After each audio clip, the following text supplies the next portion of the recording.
नमस्कार दोस्तों, आप सभी विद्यार्थियों का इस परीक्षा कुल के यूट्यूब चैनल पर हार्दिक स्वागत करता हूं। मैं अनूप रघुवंशी एक बार फिर आप सभी विद्यार्थियों के लिए हृदय तल से स्वागत अभिनंदन करता हूं। आज हम क्लास 10th के साइंस सब्जेक्ट के महत्वपूर्ण टॉपिक पर बात करेंगे। आप क्लास 10th में हैं, यदि आप किसी भी बोर्ड से, जैसे UP board, MP board, Bihar board, Uttarakhand board, Jharkhand board, अगर आपके सिलेबस एनसीईआरटी पैटर्न पर आधारित है तो ये वीडियो बहुत ही रामबाण साबित होगी क्लास 10th वालों के लिए। आज जिसमें सब्जेक्ट साइंस के हम कुछ महत्वपूर्ण टॉपिक पर बात करेंगे, जिसमें से बहुत ही मोस्ट इंपोर्टेंट टॉपिक लेके आए हैं मेरे भाई। आपसे इन्हीं टॉपिकों से आपके पेपर में प्रश्न आते हैं, ये बात की गारंटी है 100 में 100% की। अगर आप ये टॉपिक मेरे बताए हुए पढ़ते हैं तो आपका साइंस का जो पेपर होगा आपका धुआं धुआं हो जाएगा। जिसमें से सबसे पहली बात, 2025 बोर्ड एग्जाम जिन छात्रों को दे रहा है, ये टॉपिक बहुत ही महत्वपूर्ण होंगे उनके लिए। जिसमें से रसायन विज्ञान के टॉपिक हम खास करके आज पर बात करेंगे। आपकी क्लास 10th की साइंस जो है 3 पार्ट में डिवाइड होती है, जिसमें से पहला पार्ट होता है रसायन विज्ञान, जिसमें दूसरा पार्ट है जीव विज्ञान, तीसरा पार्ट है भौतिक विज्ञान। जिसमें से हम पार्ट नंबर 1 रसायन विज्ञान के एक चैप्टर से लेकर 4 चैप्टर तक के महत्वपूर्ण टॉपिक पर बात करेंगे। जिसमें से सबसे पहला चैप्टर है मेरे भाई रासायनिक अभिक्रियाएं एवं समीकरण। ये जो टॉप चैप्टर है मेरे भाई, इस चैप्टर से बहुत ही महत्वपूर्ण टॉपिक लेके आया हूं। किसी भी बोर्ड से हो उसके लिए आप केवल इन्हीं टॉपिकों को पढ़े, इसके अलावा कोई भी टॉपिक टच ना करें। जिसमें सबसे पहले चैप्टर का पहला टॉपिक है, मोस्ट इंपोर्टेंट टॉपिक है संयोजन तथा वियोजन अभिक्रियाएं। संयोजन तथा वियोजन अभिक्रिया इतना महत्वपूर्ण टॉपिक है, कम से कम किसी भी सेट में देखोगे, किसी भी बोर्ड के पेपर में देखोगे तो ये बहुत ही महत्वपूर्ण टॉपिक है। संयोजन अभिक्रिया किसे कहते हैं, वियोजन अभिक्रिया किसे कहते हैं, उदाहरण सहित समझाइए। ये टॉपिक बहुत ही महत्वपूर्ण होगा मेरे भाई आपके लिए, ध्यान देना। इसके बाद मेरे भाई जो अगला आता है टॉपिक, उष्मा क्षेपी अभिक्रिया किसे कहते हैं, उष्मा शोषी अभिक्रिया किसे कहते हैं, उदाहरण सहित समझाइए। ये जो मेरे भाई टॉपिक है बहुत ही महत्वपूर्ण है। अगला मेरे भाई उष्माक्षेपी अभिक्रिया बहुत ही महत्वपूर्ण टॉपिक है, जिसमें से रिएक्शन सहित पढ़ना है इस टॉपिकों को। जिनमें से सबसे तीसरा पार्ट है भैया, पार्ट 1 का तीसरा है विस्थापन अभिक्रिया किसे कहते हैं, द्विविस्थापन अभिक्रिया किसे कहते हैं। विस्थापन का मतलब होता है मेरे भाई अपने स्थान का अदला बदला करना। जैसे कोई ए नाम का अभिकारक होगा, बी नाम सी नाम के, तो बी ए से मैच कर जाएगा, अपने स्थान का अदला बदला कर देगा। तो मेरे भाई विस्थापन अभिक्रिया तथा द्विविस्थापन अभिक्रिया बहुत ही महत्वपूर्ण टॉपिक है, आपको केवल इन्हीं टॉपिकों को पढ़ना है। ये जो 3 टॉपिक मैंने अभी बताए, इनको उदाहरण सहित पढ़ना, केवल रिएक्शन भी आती है, क्योंकि आपसे एमसीक्यू में विस्थापन अभिक्रिया से एमसीक्यू पूछ लेता, कभी कभी द्विविस्थापन अभिक्रिया का एमसीक्यू पूछता, संयोजन अभिक्रिया का एमसीक्यू पूछ लेता है। उदाहरण सहित आपको पढ़ने, इसके ध्यान देना। अगला जो टॉपिक है पार्ट 1 का, पार्ट नंबर 1 का अगला जो टॉपिक है, संक्षारण किसे कहते हैं, संक्षारण से बचने के उपाय। ये खास करके मैं अगर यूपी बोर्ड की बात करूं तो संक्षारण किसे कहते हैं, संक्षारण से बचने के उपाय। ये लगभग 2024 की 3 सेटों में प्रश्न कूदा था, संक्षारण किसे कहते हैं, संक्षारण से बचने के उपाय लिखिए। अभी एक जो टॉपिक 2024 के एक सेट में आया था, संक्षारण किसे कहते हैं, लोहे में जंग लगने से बचाने के लिए संक्षारण की प्रक्रिया को समझाइए। ये टॉपिक कूदा था संक्षारण वाला। अगला जो टॉपिक है मेरे भाई इसी पार्ट 1 का है, विकृत गंधता किसे कहते हैं, विकृत गंधता के बचने के उपाय। कम से कम 3 सेट में, यूपी बोर्ड की 3 सेट में पूछा जाएगा संक्षारण किसे कहते हैं, कम से कम 4 सेट में पूछा जाएगा विकृत गंधता किसे कहते हैं। ये 2 में से एक पूछा ही जाता है, हर साल आता है मेरे भाई, हर साल आएगा। कम से कम यूपी बोर्ड के 7 सेट में से 2 में से एक ना एक कूदता ही है हर साल। अगला जो टॉपिक है मेरे भाई, इस चैप्टर का अंतिम टॉपिक है मेरे भाई, रासायनिक अभिक्रियाओं का समीकरण, रासायनिक समीकरण को संतुलित कीजिए। ये 4 नंबर का मेरे भाई प्रश्न आता है, समीकरण दे देते, रासायनिक अभिक्रियाएं देते, उनको संतुलित करना होता है। केवल केवल संतुलित करना होता है बस। कभी संतुलित करना इतना आसान होता है, मैंने अपने ऑफलाइन बैचों में इनको, इन सभी टॉपिकों को मक्खन की तरीके से समझाया मेरे भाई इन्हीं को। अगला जो मेरे भाई पार्ट 1, पार्ट जो 2 है, रसायन विज्ञान का जो पार्ट नंबर 2 है, पार्ट नंबर 2 अम्ल क्षार तथा लवण।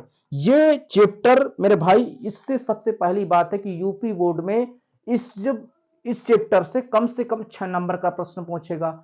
लगभग सभी बोर्डों में 6 नंबर का इस चैप्टर से प्रश्न बनते हैं, खास करके जिसमें से सबसे पहला टॉपिक है मेरे पार्ट नंबर 2 का, अम्ल क्षार तथा लवण। अम्ल क्षार लवण की परिभाषा उदाहरण सहित समझाइए। ये टॉप प्रश्न जो कई बार आया, यूपी बोर्ड के कई सेटों में प्रश्न पूछा जाता है, बिहार बोर्ड में इसी तरह उत्तराखंड बोर्ड में, इसी तरह झारखंड बोर्ड में।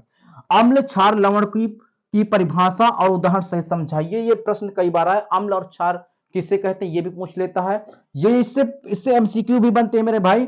ये बनता है कि यदि किसी विलयन का पीएच मान 5 है तो इसमें अम्लीयता का गुण होगा कि क्षारीयता का गुण होगा। ये भी प्रश्न पूछा जा चुका है कि यदि कोई लिटमस पेपर लाल है तो उसमें नींबू का रस मिला देने पर वो नीला हो जाता है, तो ये कौन सा है, मतलब क्या अम्ल है कि ये क्षार है। ये कई बार इससे एमसीक्यू भी बनते हैं, उदाहरण सहित आप ये टॉपिक आपको पढ़ने हैं, ये बात ध्यान देना। अगला जो टॉपिक है मेरे भाई, पाठ नंबर 2 का बेकिंग सोडा किसे कहते हैं, बनाने की विधि, बहुत ज्यादा मोस्ट इंपोर्टेंट टॉपिक। रासायनिक गुण, उपयोग। बेकिंग सोडा की बनाने की विधि, रासायनिक गुण और उपयोग, इसके भैया अणुसूत्र भी आते हैं, बनाने की विधि भी पढ़ लेना।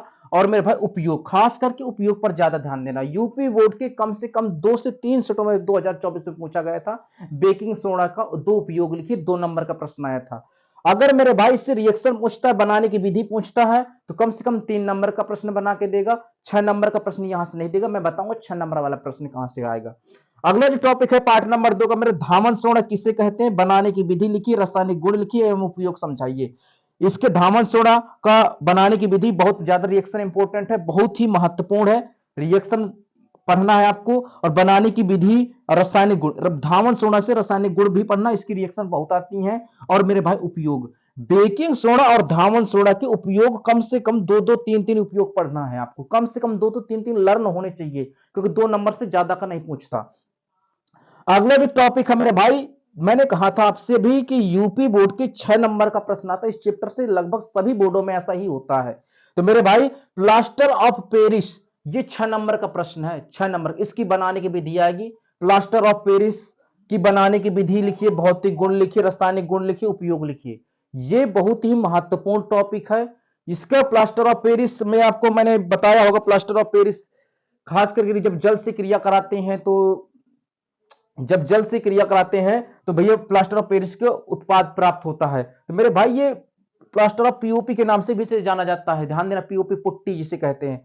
अब ये 6 नंबर का प्रश्न है, 6 नंबर का, यूपी बोर्ड वालों के लिए 6 नंबर का, और Bihar board, MP board, Uttarakhand board, Jharkhand board, सभी बोर्डों के लिए बहुत ही महत्वपूर्ण टॉपिक है मेरे भाई ये।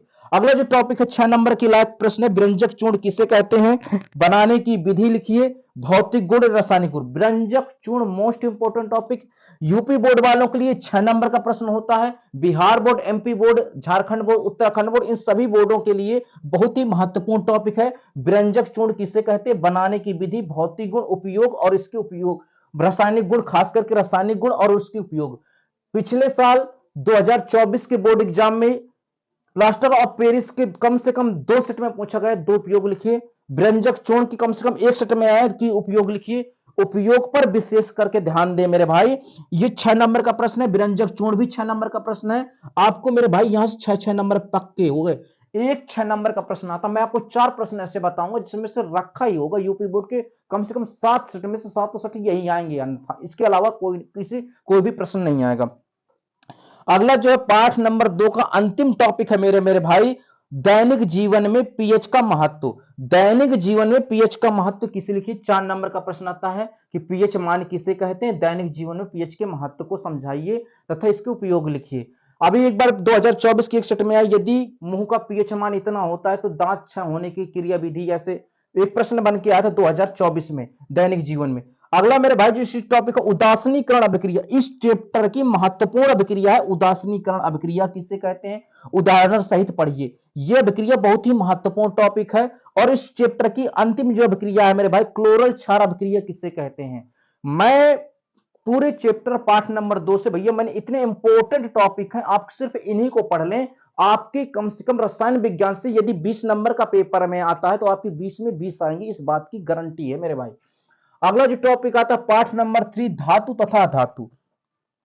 ये इससे केवल आपको कुछ चुनिंदा टॉपिक पढ़ने, बस इसके अलावा आपको पढ़ना ही नहीं, बाकी सब मक्खन कर रखा है मैंने ऑफलाइन बच्चों में, इनको अच्छे से समझाया मेरे भाई। अगर आप कमेंट करेंगे तो इसमें जितने भी टॉपिक लिखा है इनको भी वीडियो में उपलब्ध करवा दूंगा अपने यूट्यूब चैनल पर, ध्यान देना।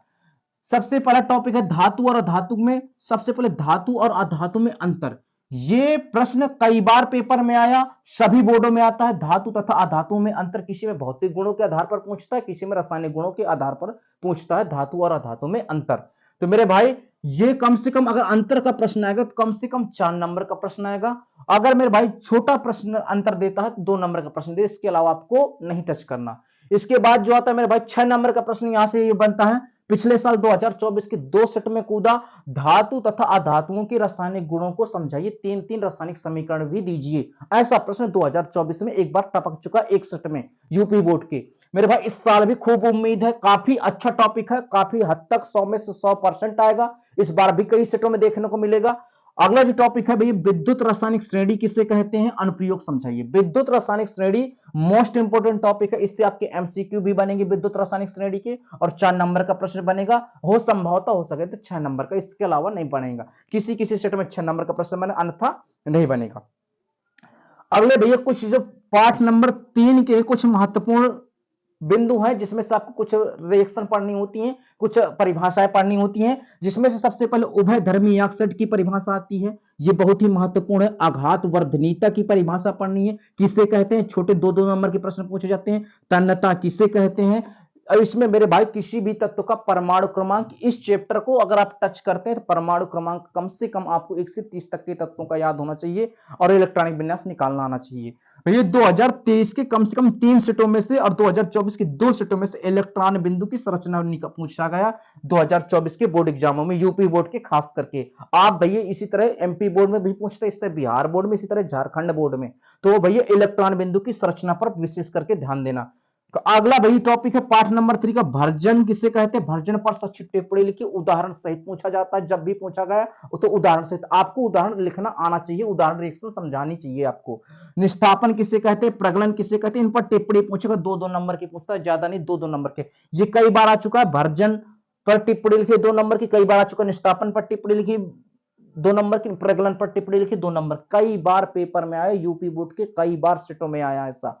इस साल भी आएगा 2025 के। केवल आपको सिर्फ इन्हीं टॉपिक को पढ़ ले, अन्यथा इसके अलावा कोई भी टॉपिक ना पढ़े, बस मात्र इन्हीं टॉपिक को पढ़े। रसायन विज्ञान में 20 में से 20 नंबर आप लाएंगे अपने यूपी बोर्ड वाले सभी विद्यार्थी। उदाहरण सहित पढ़ना है। मिश्र धातु किसे कहते हैं, कॉपर में मिश्र धातु का परसेंटेज क्या होता है, ऐसे प्रश्न इससे बनते हैं। बहुविकल्पी बनेंगे मिश्र धातु से। अम्लराज किसे कहते हैं, इसकी केवल बहुविकल्पी, मिश्र धातु से बहुविकल्पी बनेगा और अम्लराज से बहुविकल्पी बनेगा। सिर्फ आपसे बहुविकल्पी ही पढ़ना है, इसके अलावा और इस टॉपिकों को नहीं टच करना। अंतिम चैप्टर रसायन विज्ञान का, कार्बन एवं उसके यौगिक। ये चैप्टर बहुत ही महत्वपूर्ण है, खास करके यूपी बोर्ड वालों के लिए, और बिहार बोर्ड में भी ऐसा ही होता है। बहुत ही महत्वपूर्ण टॉपिक है मेरे भाई। सब में एनसीईआरटी पैटर्न लागू है, हिंदी मीडियम का, हिंदी मीडियम ही लागू है। तो केवल आप सभी बोर्ड में ऐसे यही प्रश्न पूछे जाएंगे, यही टॉपिक ही पूछे जाते हैं मेरे भाई। पार्ट नंबर 4 कार्बन एवं उसके यौगिक जो है भाई, सबसे पहला पूछा जाएगा हाइड्रोकार्बन किसे कहते हैं। संतृप्त हाइड्रोकार्बन, असंतृप्त हाइड्रोकार्बन पर संक्षिप्त टिप्पणी लिखिए उदाहरण सहित। ये टॉपिक हर साल आया, इस साल भी बहुत ज्यादा ही महत्वपूर्ण टॉपिक होगा। संतृप्त किसे कहते हैं, असंतृप्त हाइड्रोकार्बन किसे कहते हैं, उदाहरण सहित पढ़ना मेरे भाई। अगला जो टॉपिक आता है भैया इसका, सजातीय श्रेणी किसे कहते हैं। ये यूपी बोर्डों वालों के लिए बहुत ही महत्वपूर्ण टॉपिक है, सभी बोर्ड के लिए बहुत ही महत्वपूर्ण टॉपिक है सजातीय श्रेणी। कम से कम यूपी बोर्ड की 2 से 3 सेटों में पूछा जाएगा। इसी तरह बिहार बोर्ड में होता है, यही झारखंड बोर्ड में भी ऐसा ही होता है। अगला मेरे भाई, इस चैप्टर की आन बान शान, इस चैप्टर की जड़, सबसे ज्यादा जड़ 6 नंबर का प्रश्न है। कम से कम 4 हर साल यूपी बोर्ड के 7 में से 7 सेट में आने वाला प्रश्न होता है आईयूपीएसी का नामकरण। ये प्रश्न हर साल आते हैं 2 नंबर के, 2 नंबर का आईयूपीएसी पूछ लेगा। अगर यदि उसे ज्यादा नंबर का पूछ रहा तो और अच्छी बात है, 6 नंबर 4 नंबर तक का जाता, 6 का कभी आज तक नहीं गया। आईयूपीएसी नामकरण आपको आना चाहिए। अगर नहीं आता मेरे भाई तो आईयूपीएसी नामकरण आप सीख लें, अभी अभी आपके पास मौका है, इसके बाद आपके पास मौका नहीं होगा। तो मेरे भाई आईयूपीएसी का नामकरण सीख लेना, बहुत ही महत्वपूर्ण टॉपिक है। 7 में से 7 सेट में आएगा यूपी बोर्ड के, और इसी तरह बिहार बोर्ड में भी होता है, अन्य बोर्डों में भी होगा। साबनीकरण किसे कहते हैं, संक्षिप्त टिप्पणी लिखिए। ये बहुत ही महत्वपूर्ण टॉपिक है। साबनीकरण, मिसेल का निर्माण किसे कहते हैं, ऐसे ये बहुत ही महत्वपूर्ण टॉपिक है। इसी तरह भाई एस्टिलीकरण अभिक्रिया, कम से कम यूपी बोर्ड के 5 सेट में आने वाली अभिक्रिया है एस्टिलीकरण अभिक्रिया मेरे भाई। इस चैप्टर की अंतिम टॉपिक है, बहुत ही महत्वपूर्ण टॉपिक है, जो आपके 6 नंबर, मैंने आपको चैप्टर नंबर 2 में 2 टॉपिक बताए जो 6 नंबर के लायक हैं। और मेरे भाई कभी कभार धातु और अधातु नामक चैप्टर से ये धातु तथा अधातु के रासायनिक गुणों के आधार पर व्याख्या कीजिए 3-3 समीकरण की, इससे एक बार पूछा गया। विद्युत रासायनिक श्रेणी से कभी कभार 6 नंबर का प्रश्न बनता है, लेकिन चैप्टर नंबर 4 से हर साल आता है प्रश्न। एसिटिक अम्ल की बनाने की विधि लिखिए, भौतिक गुण लिखिए, रासायनिक गुण लिखिए, उपयोग बताइए। ये हर साल प्रश्न आया यूपी बोर्ड के, कम से कम कई सीटों में आते हैं। ऐसा इस साल भी होगा, 2025 के भी बोर्ड में आएगा मेरे भाई। आपको बहुत ही इत्मीनान से अब पढ़ना है। अगला जो टॉपिक है मेरे भाई, एथिल एल्कोहल का निर्माण कीजिए, भौतिक गुण बताइए, रासायनिक गुण बताइए, उपयोग सहित। इस चैप्टर की सबसे ज्यादा मोस्ट इंपोर्टेंट 6 नंबर वाले टॉपिक है, पहला एसिटिक अम्ल की बनाने की विधि, भौतिक गुण, रासायनिक गुण, उपयोग। और इस चैप्टर का अंतिम जो टॉपिक है, एथिल अल्कोहल का निर्माण, भौतिक गुण, रासायनिक गुण और उपयोग। ये 6-6 नंबर के प्रश्न है। मैंने आपको आज 6-6 नंबर के 4 टॉपिक प्रश्न बताए, जिसमें से पहला टॉपिक था प्लास्टर ऑफ पेरिस, दूसरा टॉपिक था विरंजक चूर्ण, तीसरा टॉपिक था एसिटिक अम्ल, चौथा टॉपिक था एथिल अल्कोहल का निर्माण। ये यूपी बोर्डों के लिए महत्वपूर्ण साबित होंगे। ये टॉपिक बहुत ही अहम प्रश्न है, बहुत ही अहम टॉपिक है मेरे भाई। अगर आप इनको पढ़ते हैं तो आपके 70 में से 20 नंबर की जो रसायन विज्ञान का एरो रहता है, तो 20 में 20 नंबर आप ला सकते हैं। बहुत ही महत्वपूर्ण बात है ये। अब भैया अगर ये वीडियो आपके लिए अहम हो तो अपने दोस्तों को ज्यादा से ज्यादा शेयर करना और इस वीडियो पर लाइक कर देना। अगर ये टॉपिक्स आते हैं आपके पेपर में तो मेरे भाई आप इन्हीं टॉपिकों को पढ़ना। अगर आपको लगता है कि ये टॉपिक नहीं आएंगे मेरे भाई, मुझे पढ़ाते पढ़ाते मेरे सर के बाल सफेद हो गए, अब मेरे सर के बाल सफेद हो गए, तो भैया ये बहुत ही महत्वपूर्ण, मैंने आज से लगभग 5 साल से यही कर रहा हूं लगातार। तो आपको भी भैया मेरे ऊपर बिलीव करना है, आपको इन्हीं टॉपिकों पर ध्यान देना, सिर्फ इन्हीं पर पढ़ाई करना। वीडियो को ज्यादा से ज्यादा शेयर करना, लाइक करना, चैनल को सब्सक्राइब कर लेना, और ज्यादा से ज्यादा अगर आप कमेंट करेंगे इस वीडियो पर तो इन्हीं सभी टॉपिकों के मैं आपको भैया प्रश्न सहित उदाहरण, प्रश्न सहित आपको सरल से सरल भाषा में इन टॉपिकों को समझा दूंगा वीडियो के द्वारा। मेरे भाई वीडियो अच्छी लगे तो दोस्तों को शेयर करना, लाइक करना, कमेंट करना, चैनल को सब्सक्राइब करना। जय हिंद।